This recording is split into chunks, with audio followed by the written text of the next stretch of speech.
Assalamualaikum warahmatullahi wabarakatuh. Jadi pada kesempatan ini kita membahas tentang Taif. Seperti teman-teman masih ingat pada masa sebelumnya, ketika Rasulullah SAW berhasil menaklukkan kota Mekah, di mana bangsa Quraisy sudah takluk, tunduk dan menyerah kepada kekuasaan dan kemenangan dari umat Islam itu sendiri. Nah, ini kaum Hawazim dan suku Bani Sakif ini membentuk pasukan. Jadi mereka berencana untuk menyerang Nabi Shallallahu Alaihi Wasallam, sehingga terjadilah pertempuran di Hunain yang terkenal dengan perang Hunain ya. Namun pada kesempatan itu di mana di awal kaum muslimin itu sempat kalah, namun bisa membalikan keadaan sehingga pasukan musuh yang kalah dan kocar-kacir, di antara lain mereka lari ke Nakhlah, ada juga yang lari ke Autas, namun sebagian mereka melarikan diri ke benteng Taif. Nah, ini Rasulullah SAW akhirnya memerintahkan untuk mengejar mereka semua, yang baik itu yang ke Nakhlah, baik yang ke Autas, sehingga di dua wilayah ini mereka bubar dan semuanya lari ke Taif. Nah, ini Taif ini adalah benteng terakhir pertahanan mereka, sehingga Rasulullah SAW beserta 12.000 pasukannya itu bergerak menuju Taif untuk mengepung kota tersebut, seperti itu. Nah, namun ketika sampai di sana, beliau dengan pasukan itu berhenti di sebuah tanah lapang di dekat benteng Taif di luar. Nah, secara tiba-tiba banyak ribuan anak panah yang menyerang pasukan kaum muslimin, sehingga di situ ada sekitar 12 pasukan dari kaum muslimin itu mengalami syahid. Sehingga salah satu sahabat menyarankan kepada Rasulullah SAW, itu Khobab atau Habib bin Munzir ya, yang dulu juga pernah menyarankan tempat atau lokasi strategis di Badar. Khobab bin Munzir untuk memindahkan pasukan ke tempat yang lebih aman dan lebih strategis. Akhirnya seluruh pasukan dipindahkan ke tempat yang agak jauh dan tempat yang agak strategis, dan di tempat itu sekarang dibangun sebuah masjid ya. Di zaman sekarang itu lebih dikenal dengan sebutan Masjid Abdullah bin Abbas atau Masjid Ibnu Abbas. Nanti kalau teman-teman mungkin ada kesempatan atau ya ada kesempatan untuk umroh atau haji, ya bisa mungkin mampir ke situ. Nah, ini karena kebiasaan bangsa Arab itu biasanya mereka berperang itu face to face. Jadi pedang lawan pedang, kuda lawan kuda, tombak lawan kuda. Maksudnya tombak lawan tombak. Jadi berhadapan-hadapan. Namun pada kesempatan ini kaum muslimin menghadapi situasi yang berbeda, di mana mereka harus berperang dengan penghalang benteng. Jadi bangsa Arab ini belum pernah sama sekali ya mengalami peperangan di balik benteng, itu belum pernah sama sekali, jadi tidak ada pengalaman. Akhirnya Rasulullah SAW berdiskusi, bermusyawarah dengan para sahabat, kira-kira strategi apa yang bisa kita lakukan, yang bisa kita gunakan untuk menaklukkan Taif, karena mereka semua bersembunyi di balik benteng. Dan ketika pasukan muslimin hendak mendekat, langsung diserbu dengan ribuan anak panah yang para ahli sejarah itu menyampaikan ibarat serbuan belalang. Jadi saking banyaknya mereka meluncurkan anak panah untuk menyerang kaum muslimin, sehingga kaum muslimin itu ya tidak punya kesempatan untuk mendekat ke benteng, apalagi untuk membobol benteng tersebut, seperti itu. Nah, ini ada gagasan yang keluar, atau ada masukan yang keluar dari seorang Salman Al-Farisi, di mana kalau kita mendengar nama Salman itu identik dengan ide beliau yang brilian di perang Khandaq atau penggalian parit. Biasanya yang lebih populer ketika kita mendengar nama Salman, oh itu yang menggagas pembuatan parit pada perang Ahzab atau perang Khandaq gitu ya. Nah, pada kesempatan kali ini Salman Al-Farisi ini menggagas dua alat perang sekaligus. Yang pertama adalah manjanik. Manjanik ini alat pelontar batu ya, semacam ketapel raksasa seperti itu. itu digunakan untuk melemparkan batu ke arah benteng sehingga bisa merobohkan atau setidaknya merusak benteng tersebut sehingga bisa dirobohkan, seperti itu. Itu dibuat seketika waktu itu juga dan langsung digunakan. Beberapa riwayat menyebutkan bahwa orang pertama yang menggunakan manjanik itu yang baru dibuat oleh kaum muslimin pertama kali itu Rasulullah Shallallahu Alaihi Wasallam langsung, seperti itu. Nah, yang kedua ada namanya alat dababah. Dababah ini semacam tank ya, kalau sekarang mobil tank. Ada beberapa ahli sirah yang menyebutkan bahwa bentuknya itu ya seperti perahu terbalik. Jadi di depannya itu ada semacam kayu digunakan untuk mendobrak pintu atau mendobrak gerbang. Dababah ini semacam perahu terbalik, jadi pasukan muslimin itu bisa bersembunyi di dalamnya, masuk ke dalamnya sekelompok kaum muslimin, sehingga ketika mereka mendekat ke dalam benteng itu panah tidak bisa melukai mereka, jadi tidak bisa disentuh oleh panah, seperti itu. Jadi ketika manjanik itu digunakan untuk melemparkan batu-batu sehingga merusak atau hampir merobohkan benteng Taif. Nah, dababah ini gunanya untuk mendekati benteng, karena jika mereka mendekati tanpa perisai atau tanpa tameng, itu langsung disebut dengan anak panah, dan yaitu hal tersebut sangat menghalangi untuk kaum muslimin mendekati benteng apalagi merobohkannya. Jadi dababah itu hanya berguna untuk tadi merobohkan atau setidaknya merusak benteng tersebut, sedangkan dababah itu digunakan untuk mendekat dan mendobraknya, seperti itu. Namun dari pasukan musuh juga tidak kalah cerdik, mereka menggunakan besi-besi panas yang dibakar, seperti itu, sehingga besi-besi panas itu dilemparkan ke arah dababah tersebut, sehingga dababah tersebut menjadi terbakar sehingga banyak pasukan muslimin yang terluka dan akhirnya keluar dari dababah tersebut. Dan ternyata dua alat perang itu pun belum juga berhasil untuk merobohkan benteng Taif. Seperti mungkin sedikit informasi bahwa benteng Taif ini adalah benteng yang paling kuat, paling kokoh dan paling tinggi di Jazirah Arab. Jadi posisinya itu ada di puncak bukit, sehingga kalau kalau mereka melempar anak panah ke arah kaum muslimin yang posisinya di bawah bukit, itu sangat mudah sekali untuk melemparkannya karena posisinya turun. Namun sebaliknya, jika kaum muslimin itu melemparkan anak panah atau melemparkan manjanik tadi, dia harus kuat. Jadi posisinya itu ke atas, seperti itu. Harus mengarah ke atas. Jadi itu juga mempersulit secara letak geografis itu. Taif diuntungkan karena posisi bentengnya itu ada di atas bukit, seperti itu. Jadi sangat menyulitkan sekali. Akhirnya Rasulullah SAW mengambil strategi untuk membuat membuat panik mereka dengan memerintahkan untuk pasukan muslimin membakar kebun-kebun kurma dan kebun anggur mereka, seperti itu. Sehingga karena kebun kurma dan anggur tersebut merupakan kebun yang cukup besar, dan itu salah satu dari pencaharian mereka atau salah satu dari sumber ekonomi mereka yang juga besar, seperti itu, dari hasil kebun anggur dan kurma tersebut. Ya akhirnya mereka memerintahkan atau mengutus seorang utusan untuk menghadap Rasulullah SAW agar menghentikan, meminta tolong atau memohon kepada Rasulullah untuk menghentikan pembakaran atau perusakan kebun atas nama Allah dan nama kekerabatan, seperti itu. Jadi baru itu setelah mereka dibuat panik oleh pembakaran, baru mereka mengatasnamakan Allah dan mengatasnamakan kekerabatan.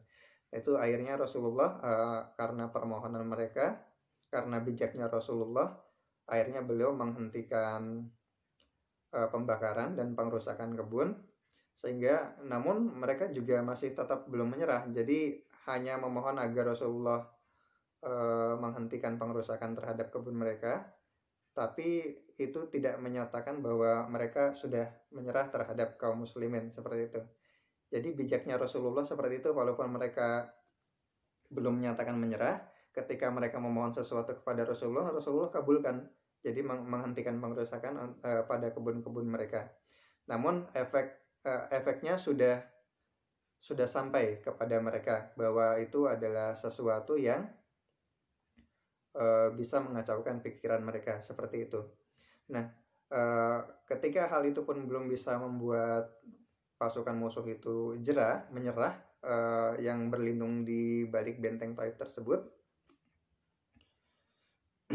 akhirnya Rasulullah SAW itu menggunakan politik pecah belah seperti itu. Jadi Rasulullah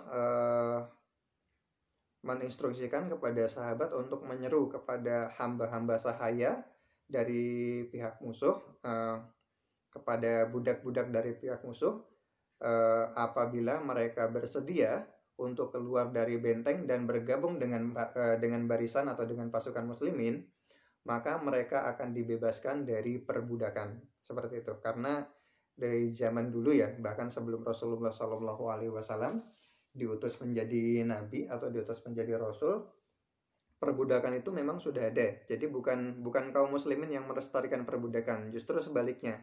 Kaum muslimin hadir, syariat ini hadir secara perlahan mengikis budaya perbudakan tersebut. Contohnya banyak sekali contoh di berbagai bidang hukum.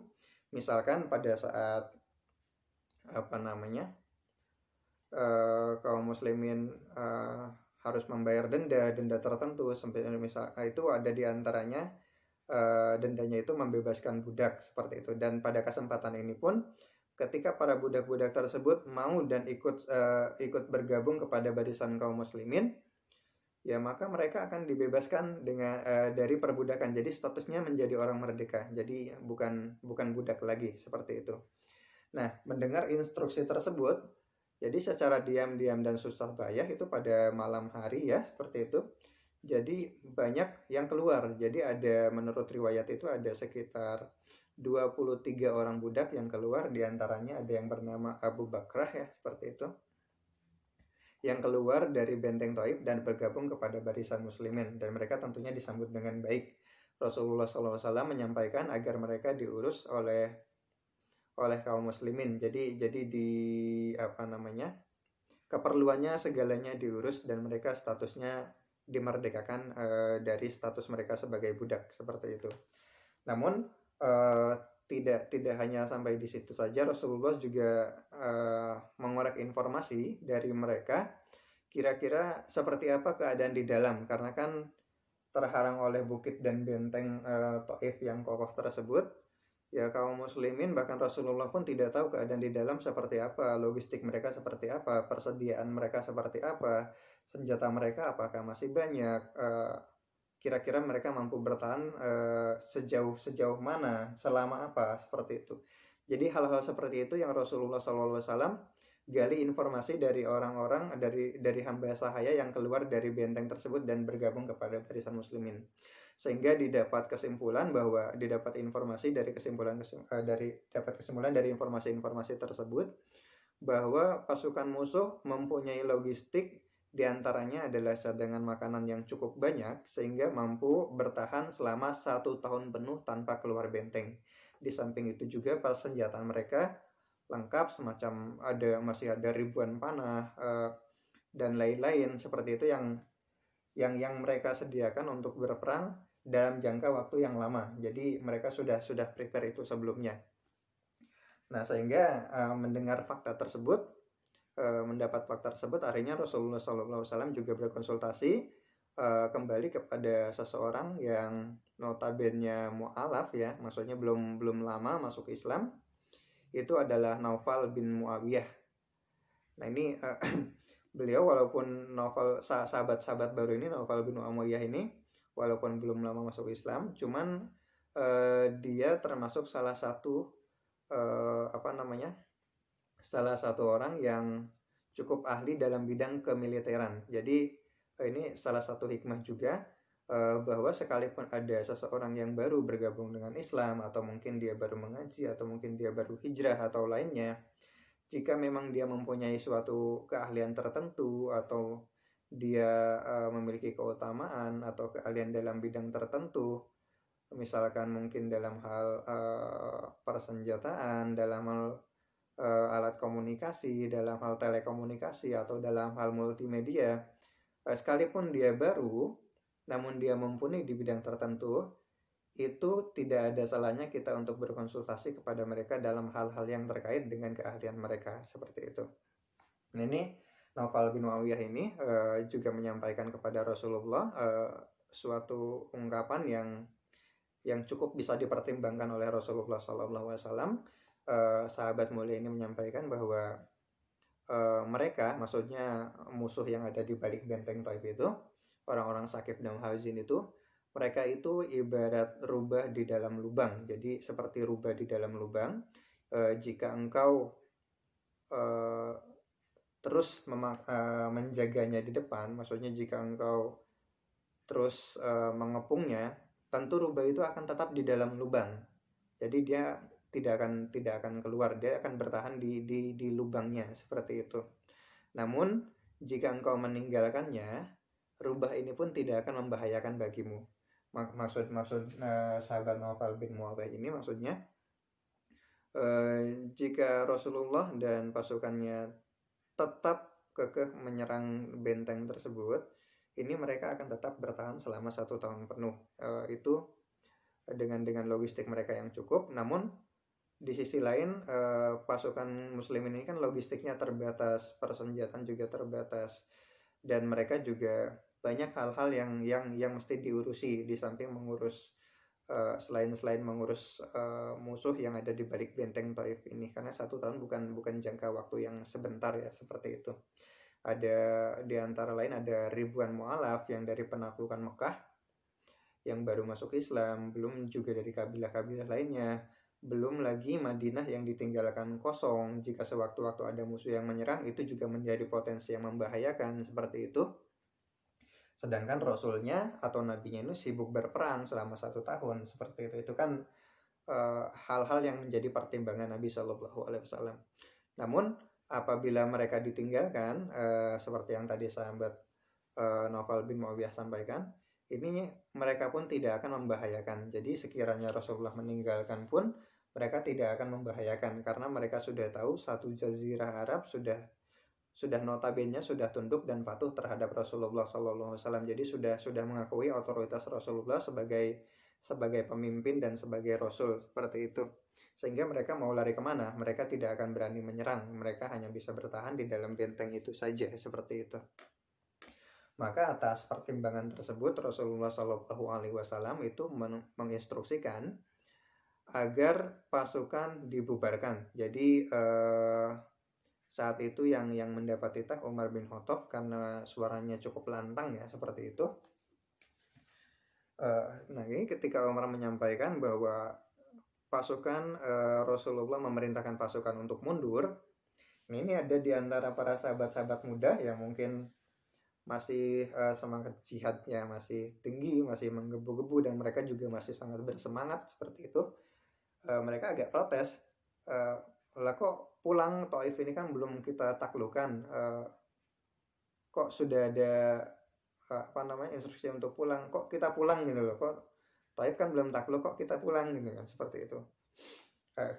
Melihat semangat kaum muda ini masih menggebu-gebu ya untuk berjihad, seperti itu ya, maka akhirnya Rasulullah mengizinkan kembali untuk menyerbu. Ya sudah, kalau memang kalian masih ingin berperang ya silakan diperangi musuh tersebut, maksudnya seperti itu. Dan ketika mereka memulai kembali untuk berperang, nah ternyata di luar dugaan, kondisinya menjadi semakin berat. Banyak di antara pasukan muslimin yang terluka parah, seperti itu. Jadi kondisinya malah memberatkan di pihak kaum muslimin. Melihat hal itu, Rasulullah sekali lagi menyampaikan bahwa besok kita akan pulang insya Allah, seperti itu. Nah, ini mendengar instruksi yang sama, instruksi yang kedua, ekspresi mereka jadi berubah, mereka menjadi senang, menjadi gembira, dan langsung berkemas-kemas, seperti itu. Nah, Rasulullah sempat tertawa atau tersenyum ya dalam riwayat, seperti itu, melihat mereka. Jadi maksudnya melihat perubahan anak muda ini drastis, dari tadi yang diajak tidak mau, tetap berperang, tetap pengen perang, tetap pengen jihad. Nah ini diajak malah langsung kemas-kemas gitu seperti itu. Nah akhirnya selesai pengepungan Thaif, Rasulullah SAW menarik pasukannya dan kembali ke Jironah karena di sana beliau mengumpulkan harta rampasan perang Hunain di suatu tempat yang bernama Jironah. Nah di situ Rasulullah SAW dan pasukannya bermalam selama beberapa malam. Ada riwayat yang mengatakan selama 4 atau 7 malam, ada juga yang menyampaikan selama 11 malam. Jadi harta rampasan yang beliau dapatkan dalam Hunain itu diantara lain ada 24.000 ekor unta, ada 40.000 ekor kambing, ada 4.000 ukiah perak, dan ada 6.000 tawanan, baik itu dari wanita dan anak-anak. Jadi 6.000 tawanan terdiri dari wanita dan anak-anak yang mereka tinggalkan pada saat perang Hunain. Seperti yang kita pernah sampaikan sebelumnya, bahwa di perang Hunain itu yang dipimpin oleh seorang anak muda dari pihak musuh itu, ada komandan perangnya, ada Malik bin Auf, memberikan instruksi kepada pasukannya. Mereka diwajibkan membawa harta, ternak beserta keluarganya ke medan perang. Jadi dengan tujuan agar pasukannya ini termotivasi dan tidak ada alasan bagi mereka untuk mundur karena keluarganya ada di belakang mereka. Namun ya itu tadi, setelah mereka kalah, mereka malah kocar-kacir, meninggalkan anaknya, meninggalkan istrinya, meninggalkan hartanya, juga meninggalkan ternak-ternaknya, baik itu kambing atau domba ataupun unta tadi ya, seperti itu. Nah ini kenapa Rasulullah SAW beliau tidak langsung membagikan harta rampasan perang tersebut kepada para pasukannya. Di antara lain ada satu harapan, ada sesuatu yang beliau harapkan. Rasulullah SAW itu berharap atau beliau menunggu ada utusan dari pihak musuh yang datang kepada beliau menyatakan keislamannya atau sekiranya tunduk terhadap ketentuan terhadap beliau, tunduk patuh terhadap beliau, sehingga beliau itu punya alasan untuk mengembalikan harta rampasan perang kepada pemiliknya. Maksudnya seperti itu. Jadi beliau masih memberikan toleransi kepada musuh. Ini pun juga sekaligus membantah tuduhan orang-orang yang notabene tidak senang dengan agama ini, dengan risalah ini, sehingga menuduh bahwa Rasulullah SAW itu hanya mencari ghanimah. Jadi beliau itu perang itu cuma cari ghanimah, harta rampasan perang, terus mencari budak-budak, itu sama sekali tidak. Justru tadi kita sampaikan bahwa Rasulullah SAW itu sedikit demi sedikit mengurangi budaya perbudakan, sehingga bahkan pada saat ini pun beliau menunggu di Jironah itu, menunggu kedatangan dari utusan musuh sehingga mereka menyatakan masuk Islam atau mereka menyerah seperti itu, sehingga harta rampasan tersebut dikembalikan kepada mereka. Jadi Rasulullah SAW sama sekali tidak berharap harta, apalagi budak ya, perbudakan seperti itu sama sekali tidak menjadi apa ya, yaitu perbudakan itu hal yang tidak disenangi Rasulullah. Intinya memperbudak manusia itu hal yang sama sekali tidak dianjurkan. Justru Rasulullah menganjurkan, mendorong, memotivasi agar para sahabatnya membebaskan budak-budak seperti itu. Jadi terutama memerdekakan budak-budak seperti itu, sehingga perbudakan sedikit demi sedikit bisa dikikis. Pada saat itu pun ada 6.000 tawanan yang berpotensi untuk dijadikan budak. Beliau pun akan membebaskan mereka sekiranya ada utusan yang datang. Sehingga nah ini namun setelah belasan hari ditunggu atau belasan malam ditunggu, sehingga ada kasakusuk di antara para mu'alaf, terutama para pembesar Quraisy. Kok Rasul ini harta sebanyak itu hanya didiamkan saja, nggak langsung dibagikan, itu nunggu apa seperti itu kan. Ya akhirnya karena yang ditunggu tidak kunjung datang, Rasulullah SAW akhirnya membagikan harta ghanimah tersebut. Antara lain itu ada 1/5 hak beliau, hak dan Rasulnya, yang 4/5 itu dibagikan secara rata. Kalau di rata-rata itu per orang mendapat 4 ekor unta dan 40 ekor kambing serta ukiah emasnya saya agak lupa, mungkin nanti bisa jika teman-teman ada kesempatan untuk mengecek ke dalam kitab-kitab sirah, itu nanti bisa dilihat kembali. Itu perbandingannya jadi 1:3. Jadi jika dia pejalan kaki, dia dapat jatah 1. Maksudnya 1 itu tadi hitungannya itu 4 ekor unta, 1 bagian, dan 40 ekor kambing. Namun kalau misalkan dia bawa kuda atau menunggang kuda, itu dapatnya 3 kali lipat. Jadi yang satu bagian itu hak dia, yang 2 bagian itu jatah untuk kudanya, namun diberikan untuk tuannya. Jadi kalau yang pejalan kaki itu dapatnya 4 ekor unta, 40 ekor kambing. Tapi kalau misalkan dia bawa unta, dia dapatnya 3 kali lipat. Jadi ada 4 ekor unta itu berarti 3 kali lipatnya 12 ekor unta dan 120 ekor kambing. Nah, lumayan ya, lumayan. Namun itu yang dibagi rata seperti itu. Namun berbeda halnya dengan yang dibagikan ke pembesar-pembesar Quraisy ya, seperti yang kita ketahui bahwa Rasulullah masih punya jatah ghanimah itu 1/5-nya itu cukup besar ya, 1/5 dari total harta rampasan perang atau total ghanimah.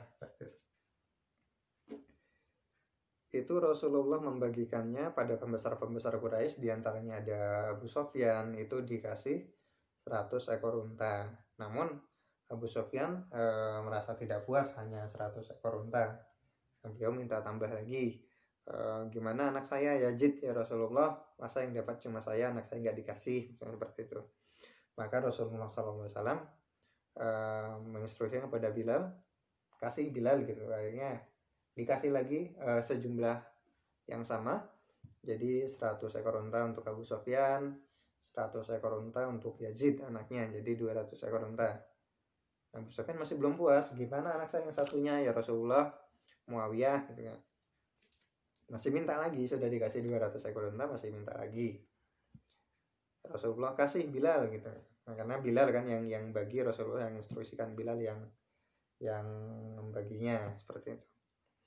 Dikasih lagi 100 ekor unta. Jadi mualaf baru masuk Islam kasih 300 ekor unta. Kalau dirupiahkan ya kira-kira 1 ekor unta kan sekarang sekitar 20-30 juta, katakanlah 25 juta gitu kan 1 ekor.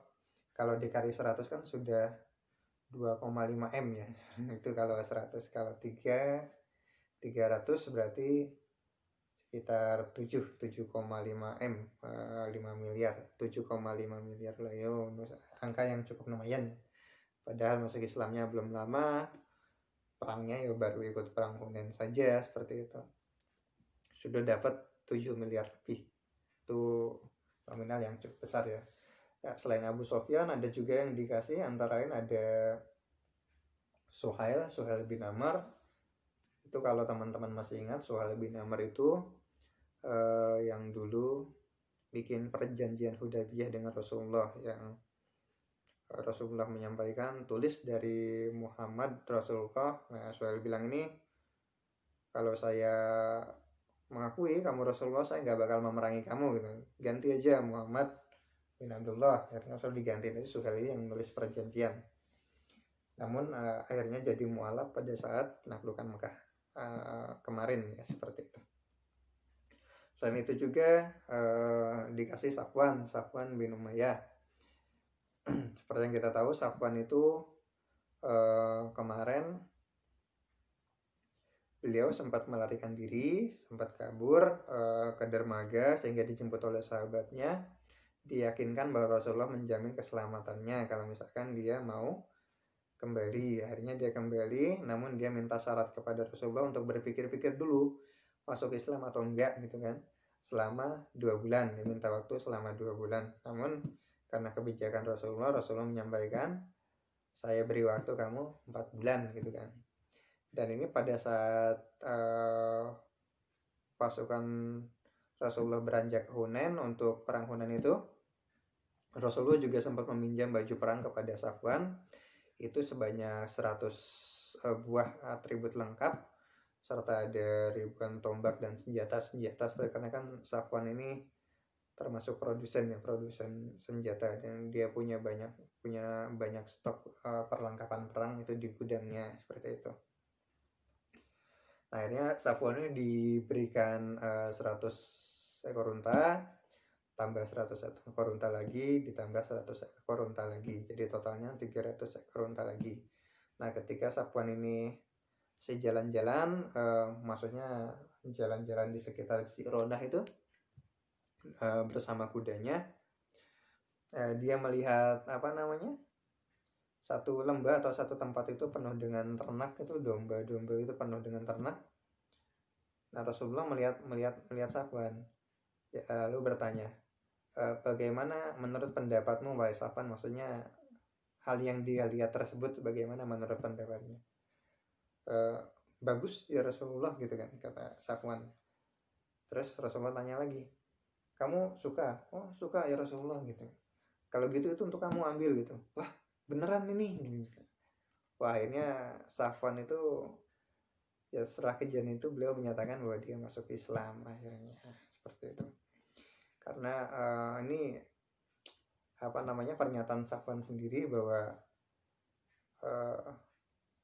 Rasulullah SAW, maksudnya beliau itu adalah orang yang sangat saya benci tadinya, karena kan ini salah satu yang memusuhi Rasulullah kan, yang sangat saya benci, sehingga beliau memberiku dan terus memberiku, sehingga beliau menjadi orang yang paling aku cintai. Jadi itu maksud dan tujuan Rasulullah memberikan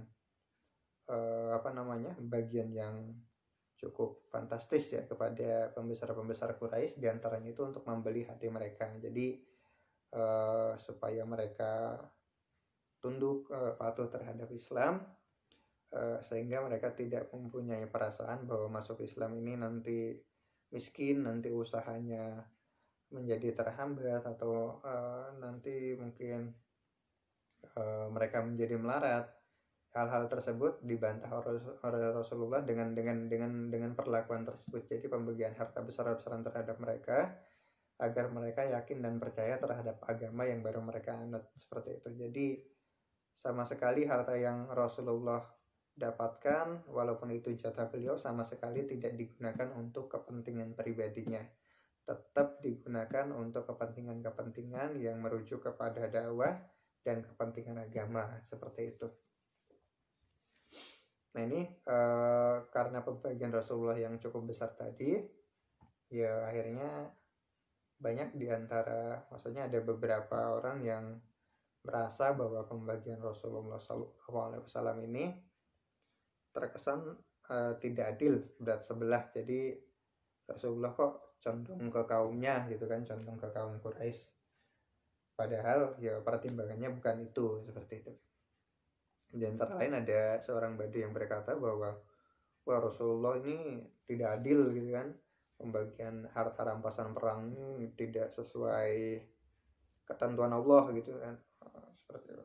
Oke, Rasulullah sempat marah mendengar hal tersebut. Kalau misalkan celaka kamu, kalau misalkan bukan aku yang adil, siapa lagi gitu kan? Kalau Rasulnya dianggap tidak adil, lalu siapa lagi yang dianggap adil, kamu atau kamu gitu kan? Itu kan sama sekali hal yang tidak etis, tidak sopan.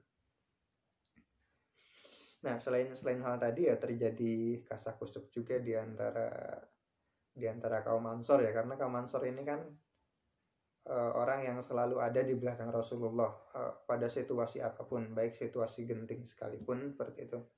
Namun pada kesempatan itu mereka sama sekali tidak mendapat bagian dari harta rampasan perang. Ini tentunya tidak semua ya, maksudnya tidak semua memprotes kebijakan Nabi tersebut atau mengeluh bahwa tidak dapat jatah atau tidak dapat bagian pada ghanimah Hunain ini. Hanya beberapa di antara anak muda Ansor saja. Jadi terjadi kasak-kusuk di antara kaum muda.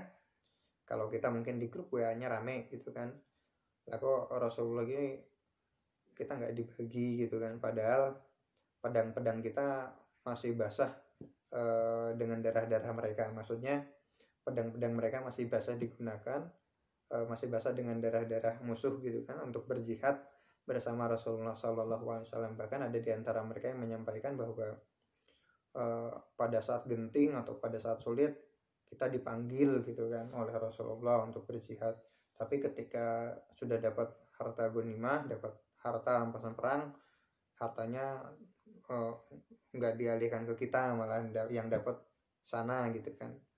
Apalagi Rasulullah membagikannya kepada pembesar-pembesar Quraisy tadi yang untuk membeli hati mereka.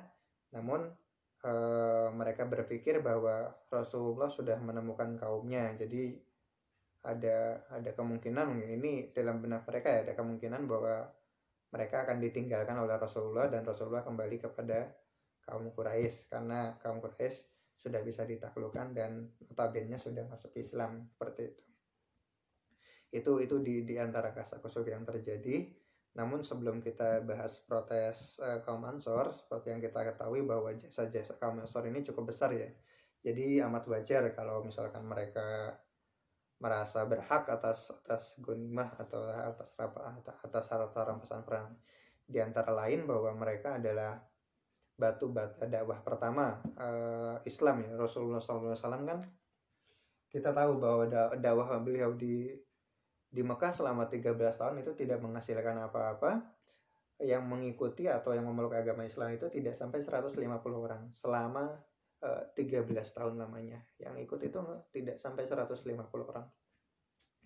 Dan beliau mencoba melebarkan sayapnya ke kabilah-kabilah lain di luar Mekah. Itu kalau dari Syekh Dr. Munir Ghotban itu dalam Manhaj Haroki menyampaikan bahwa beliau itu menawarkan ke setidaknya ada 15 suku, di antara lain itu Taif tadi, yang kaum Sakif tadi ya. Datang juga ke Taif alih-alih berharap mendapat sambutan yang baik terhadap dakwah yang beliau jalankan, beliau malah dilempari batu gitu sama penduduk Taif, diusir, bahkan dinistakan, didustakan, diolok-olok sampai kaki beliau berdarah-darah, seperti itu kan. Kita tahu kejadiannya. Dan sama sekali tidak ada yang merespon positif dakwah beliau, sehingga beliau bertemu dengan beberapa anak muda dari kaum Ansor. Ada 6 orang kaum Ansor yang sedang umroh ke Mekah, bertemu dan berdialog dengan beliau tentang agama baru ini, dan akhirnya mereka setuju untuk berbaiat kepada beliau, dan mereka janji pada tahun berikutnya akan datang kembali dengan membawa orang-orang lainnya, maksudnya seperti itu. Sehingga kita tahu ada kejadian, ada peristiwa baiat Aqabah 1, baiat Aqabah 2, hingga akhirnya Yasrib atau Madinah itu siap untuk ditempati oleh kaum muslimin, sehingga Rasulullah hijrah ke situ bersama sahabatnya secara bertahap, dan Rasulullah SAW menetap di sana. Itu segala sesuatu mengenai dakwah lain-lain difasilitasi oleh kaum Ansor, seperti itu. Bahkan orang-orang yang tidak dapat tempat atau tidak punya rumah atau tidak punya pekerjaan atau tidak punya makanan, itu semuanya ditampung atau difasilitasi oleh kaum Ansor. Bahkan kita tahu ada yang sangat loyal sekali ketika dipersaudarakan, misalkan contoh pada kasusnya Abdurrahman bin Auf ya, dipersaudarakan dengan salah satu sahabat Ansor. Beliau bahkan ditawari separuh harta dari sahabat Ansor tersebut. Bahkan sahabat Ansor tersebut punya istri 2. Abdurrahman bin Auf disuruh memilih kalau memang beliau mau salah satu dari istrinya. Allahumma sholli wa sallim. Itu kemuliaan ya, salah satu kemuliaan atau ketulusan kaum Ansor seperti itu. Di antara lain mereka juga pada saat jihad atau perang-perang yang Rasulullah SAW alami, mereka juga turut serta di dalamnya, termasuk pada perang Badar. Perang Badar itu hanya ada 300 kan, ada 300-an personil kaum muslimin itu. Yang kaum muhajirinnya itu hanya 60. Jadi yang 240-an itu semuanya dari kaum Ansor.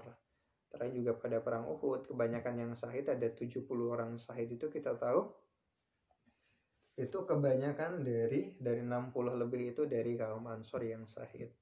Yang kaum Muhajirin hanya sedikit. Jadi perjuangan kaum Ansor itu dari awal sampai detik ini, sampai detik sampai pengepungan terakhir di Taif itu sangat luar biasa. Jadi totalitas loyalitas mereka jadi sangat wajar, seperti kalau misalkan mereka berpikir merasa berhak atas ghanimah tersebut, seperti itu. Nah, ini ketika terjadi kasakusuk tadi ya, kembali lagi ke pembahasan protesnya kaum Ansor, terutama pada kaum mudanya. Akhirnya hal tersebut ditampung oleh pemimpin mereka, Sa'ad bin Ubadah. Dan Sa'ad bin Ubadah ini melapor kepada Nabi, jadi menyampaikan aspirasi rakyatnya lah, seperti itu, aspirasi kaumnya menghadap kepada Rasulullah dan menyampaikan, ya Rasulullah, sesungguhnya ada sesuatu yang mengganjal di hati kaum saya gitu kan, di hati kaum Ansor ada sesuatu yang mengganjal perihal pembagian harta rampasan perang, seperti itu. Jadi mereka menyampaikan bahwa Rasulullah kok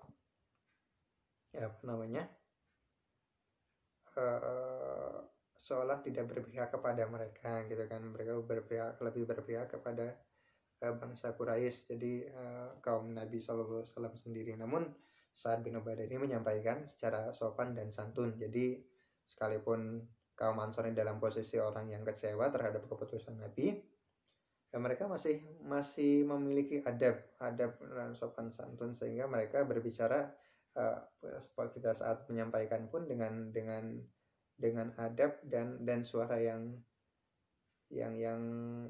istilahnya yang ditata, yang teratur, seperti itu.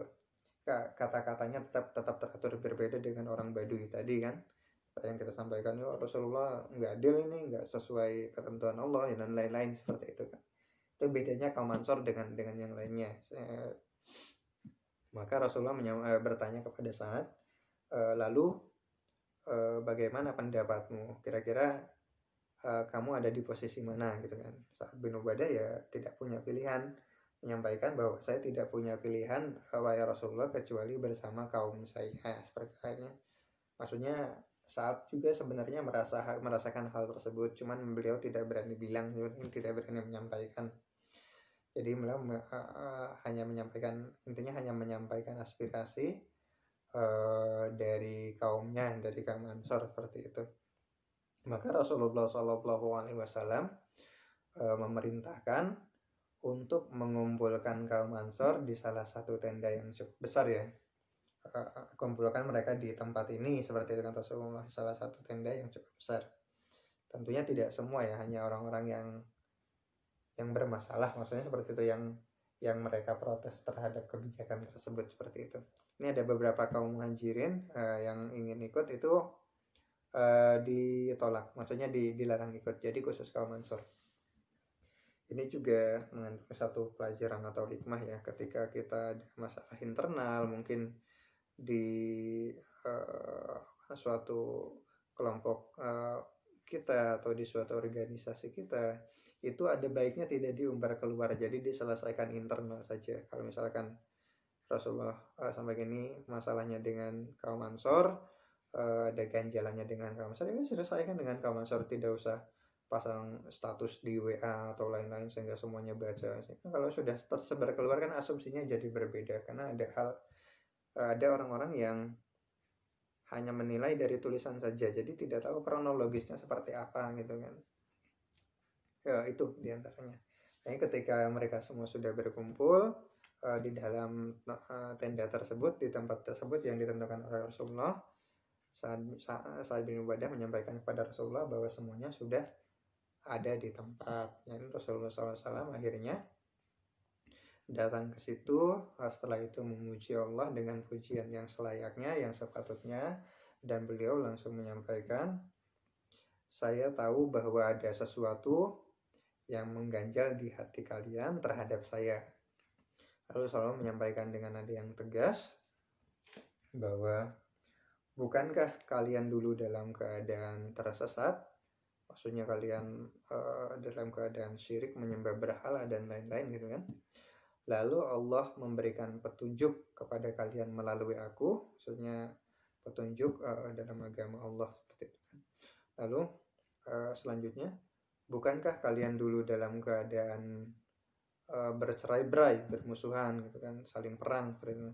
Lalu Allah mempersatukan kalian melalui aku. Jadi Allah mempersatukan mereka dalam satu golongan, yaitu dalam satu akidah Islam. Karena kan dulu sejarahnya ya, Ansor itu kan terdiri dari, notabene kan dari kaum Aus dan Khazraj. Ini mereka ya selama puluhan tahun, beberapa generasi ya selalu perang. Jadi ribut terus seperti itu, ada selisih sedikit perang, ada selisih perang, ada adu omong mungkin sedikit ya perang seperti itu. Jadi sehingga ketika Rasulullah datang ke situ membawa agamanya, mereka dipersatukan, jadilah mereka dinamakan kaum Ansor seperti itu. Lalu Rasulullah menyampaikan juga, bukankah dulu kalian dalam keadaan miskin, dalam keadaan kekurangan, sehingga Allah memberikan kecukupan kepada kalian atau mengayakan kalian melalui aku.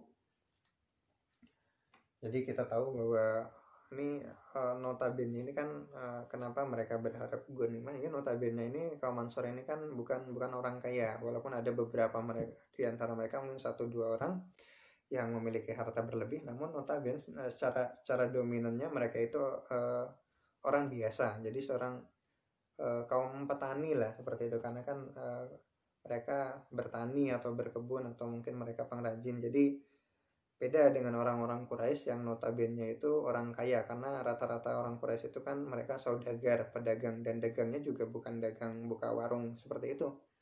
Mereka dagangnya keluar kota, jadi kafilah-kafilah dagang yang nilainya bisa mencapai puluhan M sekali jalan seperti itu. Jadi kaum Ansor ini ya rata-rata orang biasa.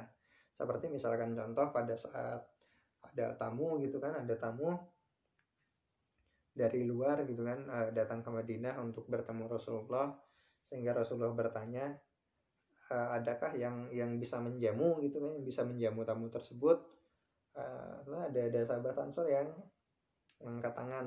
Akhirnya setelah beberapa kali ditanya kan tidak ada yang angkat tangan, akhirnya ada sahabat yang angkat tangan, saya Rasulullah.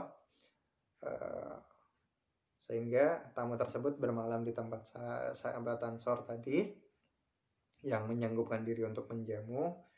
Terus tanya ke istrinya, ada makanan apa di rumah gitu kan, untuk disajikan gitu kan. Istrinya berbisik, cuma ada jatah makan malam untuk anak-anak gitu kan, untuk anak-anak. Kita bayangkan jatah makanan cuma ada buat anak-anak, buat bapak dan ibunya nggak makan malam gitu kan, adanya cuma buat anak-anak. Ya sudah, kata sahabat Ansor tadi, itu aja kita kasih, kita suguhkan ke tamu kita, anak-anak nanti disuruh tidur aja gitu kan. Nah pada saat hidangan dihidangkan gitu kan, lampunya dimatiin, jadi dia sama istrinya pura-pura makan gitu kan, korotak-korotak gitu kan, suara piring atau suara apa gitu kan, tamunya makan gitu kan. Itu nggak ada yang tahu. Maka Rasulullah SAW kan keesokan harinya kan memuji kan, Allah menyampaikan bahwa Allah memuji sahabat tersebut. Nah itu salah satu gambaran bahwa ya rata-rata kaum Ansor itu mereka bukan orang kaya, cuman mereka orang yang totalitas terhadap Islam, sehingga walaupun mereka membutuhkan, ketika ada perintah, ketika ada seruan dari Rasulullah, ya mereka menyanggupi, maksudnya seperti itu. Nah setelah pernyataan tadi kan, bukankah dulu kalian dalam keadaan miskin gitu kan, akhirnya kan Rasulullah pada saat datang ke Madinah kan beliau membangun pasar, serta secara bertahap itu menghapuskan sistem riba yang selama ini mendominasi, karena didominasi oleh Yahudi, sehingga Yahudi kan akhirnya hengkang dari tanah Madinah gitu kan, baik itu dari Yahudi Bani Qainuqa, Bani Nazir, Bani Quraidah, semuanya akhirnya hengkang dari tanah Madinah. Tanah Madinah aman dan menjadi mendominasi hanya kaum muslimin saja seperti itu. Sehingga perekonomian pun jalan, karena kan Rasulullah juga membangun pasar di situ. Maka Rasulullah menyampaikan, bukankah dulu kalian dalam keadaan miskin sehingga Allah memberikan kecukupan kepada kalian melalui aku dengan sahabat Ansor? Ditanya seperti itu, mereka diam saja karena mereka nggak bisa jawab. Mungkin ada yang mau jawab cuman tidak berani, seperti itu. Akhirnya Rasulullah menyampaikan, kenapa kalian diam saja, kenapa tidak membalasku? Maka mereka menjawab Rasulullah, dengan apa kami harus membalas wahai Rasulullah? Sesungguhnya kemuliaan dan anugerah itu hanya milik Allah dan Rasulnya, seperti itu. Nah, Rasulullah SAW menyampaikan, sekiranya kalian mau membalas, sekiranya kalian mau berbicara, kalian itu benar dan pasti akan dibenarkan. Maksudnya kalau misalkan mereka mau bantah dengan suatu bantahan, mereka akan dibenarkan karena kaum Ansor itu kan terkenal dengan ketulusan dan loyalitasnya tadi, seperti itu. Sehingga dan Rasulullah menunggu jawaban dari mereka, tidak ada yang berbicara, tidak ada yang menyahut, tidak ada yang membahas omongan Rasulullah. Akhirnya Rasulullah SAW langsung menyambung, sekiranya kalian mau membalas, kalian itu benar dan dibenarkan, kalian bisa menyampaikan kepadaku, bukankah engkau dulu dalam keadaan terusir dan kami memberikan tempat kepadamu? Itu kan. Lalu, bukankah dulu engkau didustakan oleh kaummu? Maksudnya oleh kaum Quraisy itu kan dia tidak ada yang percaya dengan risalah beliau, seperti itu kan. Beliau bahkan dianggap pendusta, dianggap penyihir, dianggap orang gila, bahkan diusir, bahkan beberapa kali percobaan pembunuhan terhadap beliau, gitu kan. Bukankah dulu kamu bukankah dulu engkau didustakan lalu kami membenarkanmu? Maksudnya kaum Ansor ini menerima Rasulullah SAW dan berbaiat kepada beliau, gitu kan, seluruhnya. Dan selanjutnya, bukankah dulu engkau dihinakan semacam itu kan, lalu kami memuliakanmu, memberikan tempat kepadamu, intinya seperti itu. Demi Allah, kata Rasulullah masih menyambung kan, aku memberi sebagian dari harta dunia kepada mereka yang tidak aku beri kepada kalian, karena aku percaya dan aku sudah yakin dengan keimanan kalian. Namun kepada mereka sama sekali tidak. Maksudnya Rasulullah menyampaikan bahwa Rasulullah memberikan harta kepada mereka itu tujuannya untuk menundukkan hati mereka, jadi agar mereka lebih condong kepada Islam. Namun terhadap keislaman, terhadap keyakinan dan keimanan kaum Ansor ini, Rasulullah SAW sama sekali tidak meragukan sedikit pun. Seperti itu intinya.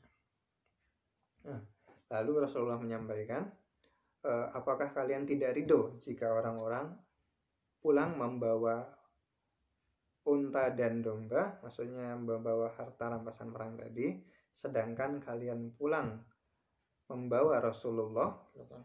Lebih mulia mana? Maksudnya lebih mulia unta, domba, kambing, gitu kan. Dengan Rasulullah lebih mulia mana? Mereka pulang bawa bawa unta, gitu kan, bawa kambing, tapi kalian pulang ini bawa Rasulullah, gitu kan. Rasulullah pulang ikut kalian ke Madinah, gitu kan. Lalu Rasulullah menyampaikan, demi Allah, sesungguhnya jika bukan karena hijrah, aku termasuk orang-orang Ansor. Sesungguhnya jika orang-orang berjalan di suatu lembah, gitu kan, ada orang-orang banyak jalan di suatu lembah, di suatu jalan, sedangkan orang Ansor jalan di lembah yang lain, berjalan atau melewati jalan yang lain, niscaya aku akan berjalan di jalan yang dilalui orang Ansor, gitu. Saksikanlah ya Allah, gitu kan. Akhirnya Rasulullah mendoakan kebaikan untuk kaum Ansor. Berkahilah kaum Ansor, gitu kan, anak-anak kaum Ansor dan cucu-cucu kaum Ansor. Ini mendengar pernyataan tersebut, akhirnya kaum Ansor yang tadinya protes, mereka merasa bersalah dan mereka menangis sehingga membasahi jenggot-jenggot mereka, gitu kan. Akhirnya mereka tahu apa maksud Rasulullah SAW membagikan harta rampasan perang yang banyak kepada orang-orang yang baru masuk Islam, gitu, notabene kan, pembesar-pembesar Quraisy dan yang lain-lain itu. semata-mata untuk mengambil hati mereka, sedangkan kaum Ansor itu Rasulullah sudah percaya 100% dengan keimanan mereka, dengan keyakinan mereka, dengan keislaman mereka, sehingga Rasulullah menganggap mereka sama sekali tidak butuh lagi dengan harta dunia. Tapi Rasulullah nanti pulang bersama mereka ke Madinah. Jadi kekhawatiran kaum Ansor itu yang tadi bahwa takutnya Rasulullah itu condong kepada kaumnya, ingin kembali ke kaumnya, itu hilang seketika dengan statement Nabi bahwa beliau nanti akan ikut bersama kaum Ansor pulang ke Madinah lagi, seperti itu. Nah ini selain harta tadi dibagikan, harta rampasan perang, ternak, perak gitu kan, dan lain-lain, serta dibagikan pula tawanan. Jadi tawanan perang itu dibagikan secara rata. Nah setelah selesai pembagian harta rampasan perang, yang ditunggu-tunggu dari kemarin datang juga, namun telat gitu kan. Ini kaum Hawazin ya, mereka yang sembunyi bertahan di balik benteng bersama kaum Sakif, ternyata mereka tidak tahan juga gitu kan. Jadi merasa gusar walaupun mereka berlindung di sana, tapi anak istri mereka jadi tawanan, ya mereka merasa galau gitu kan, nasib anaknya gimana, nasib istrinya gimana, nanti jadi budak gitu kan.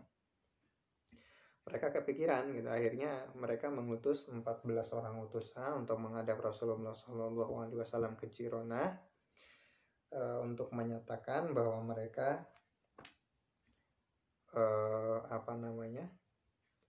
menyerah terhadap Rasulullah dan mereka berbaiat kepada Islam. Jadi intinya mereka masuk Islam, jadi datang ke situ sebagai saudara, namun dengan tujuan untuk meminta kembali harta mereka yang jadi harta rampasan perang tadi, serta anak dan istri mereka itu mau diminta kembali. Ya padahal baru saja selesai dibagikan.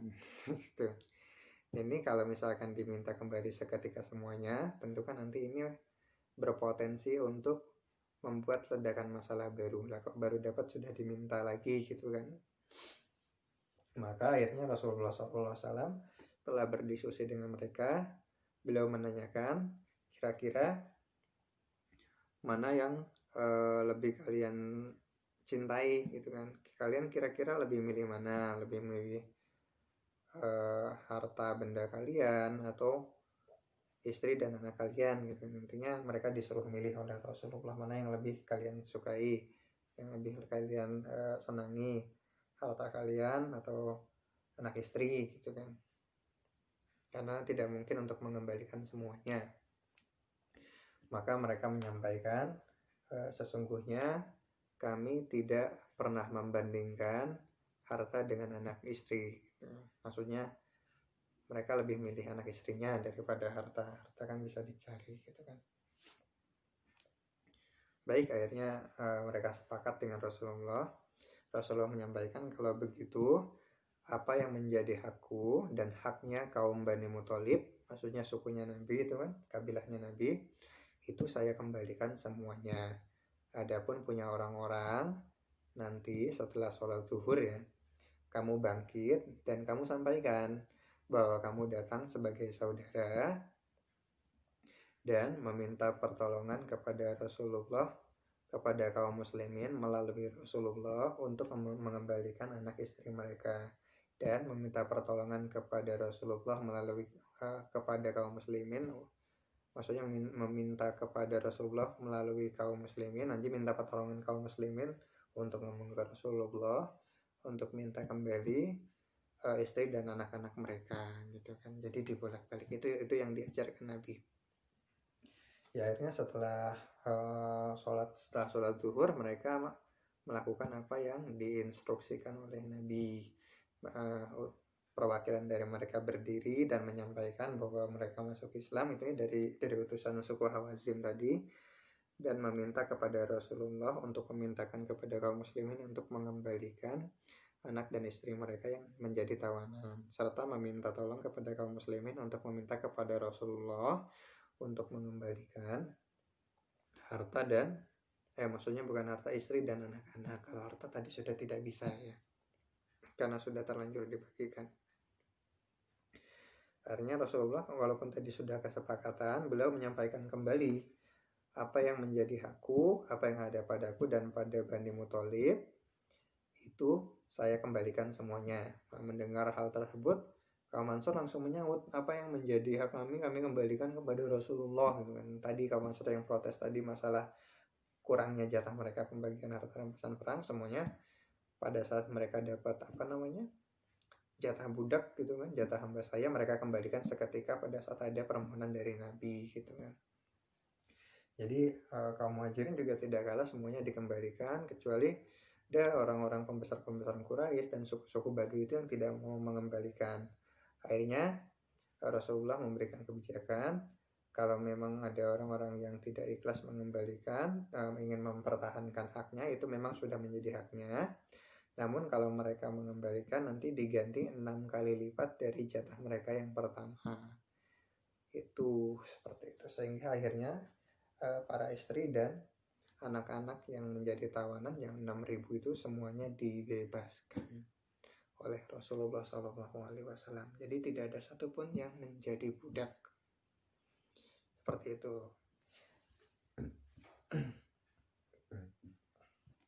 Dan setelah semuanya dikembalikan, ini Rasulullah menanyakan kabar pemimpin perang mereka yang bernama Malik bin Auf. Jadi Rasulullah bertanya kepada utusan-utusan tersebut, bagaimana kabarnya pemimpin kalian gitu kan, ketua kalian Malik bin Auf. Mereka menyampaikan bahwa Malik bin Auf masih bertahan di dalam benteng Thaif bersama kaum Saqif, jadi belum menyatakan menyerah. Nah ini Rasulullah menitip pesan kepada mereka untuk disampaikan kepada Malik. Nah, jika sekiranya Malik bin Auf itu mau datang menyatakan dirinya masuk Islam, itu Rasulullah akan memberikan kembali istri dan anaknya, jadi mengembalikan beserta harta bendanya sekaligus ditambah 100 ekor unta. Jadi tawaran yang cukup besar. Jadi selain anak istrinya, karena anak istri Malik bin Auf itu tidak ditahan di Ji'ronah, namun dititipkan di salah satu bibinya Nabi di Mekah. Di Mekah, dititipkan di Mekah. Nah selain itu dikembalikan, hartanya punya Malik juga dikembalikan, ditambah lagi 100 ekor unta. Jadi ada tambahan 2,5 M untuk Malik bin Auf jika dia mau masuk Islam. Itu titipan pesan dari Nabi. Itu disampaikan sehingga pada saat berita tersebut sampai, pernyataan tersebut sampai kepada Malik bin Auf, ini pada malam hari Malik bin Auf mengendap-endap mengeluarkan kendaraannya ya kan, onta atau kudanya, lalu langsung pergi ke Ji'ronah, menghadap ke Nabi untuk menyatakan masuk Islam. Jadi tentara, maksudnya ketua tertinggi atau panglima tertinggi mereka Malik bin Auf akhirnya menyatakan dirinya masuk Islam dengan cara tersebut tadi. Jadi tidak selamanya harus dengan cara jihad, dengan cara berperang. Jadi ada saat-saat tertentu yang dimana harta itu lebih bisa bermanfaat digunakan daripada kekerasan, seperti itu. Karena orang-orang seperti mereka, pembesar-pembesar itu baik Malik bin Auf, baik pembesar-pembesar Quraisy seperti Abu Sofyan atau Safwan bin Umayyah atau Suhail bin Amr dan lain-lain, itu mereka kalau dipaksa dengan pedang mereka tidak akan luluh, seperti itu. Jadi salah satu fungsi harta yang bisa digunakan itu salah satunya ya untuk menjinakkan hati orang-orang yang notabene sulit jika dijinakkan dengan pedang. Jadi dengan harta mudah, seperti itu. Jadi gitu ya, kalau misalkan antum atau teman-teman mau kaya, boleh nanti kalau misalkan kekayaannya bisa digunakan untuk berjihad. Nah ini kalau misalkan ada orang-orang yang merasa dirinya kaya tapi masih non-muslim gitu kan, maksudnya merendahkan Islam, nah antum tampil gitu kan, orang Islam juga bisa kaya, bahkan bawanya Ferrari gitu kan, bawanya motor sport atau mobil sport gitu kan. Jadi nggak, itu juga bagian dari jihad, bagian dari dakwah. Jadi tidak selamanya jihad itu harus terjun ke medan perang atau lain-lain. Jadi banyak variasi jihad yang Rasulullah SAW lakukan. Jadi intinya untuk memasukkan hidayah ke hati orang-orang itu, agar mereka mau menerima Islam dengan sukarela. Bahkan kita tahu pada saat penaklukan Mekah pun, Mekah dalam posisi kalah, dalam posisi takluk, dalam posisi sebagai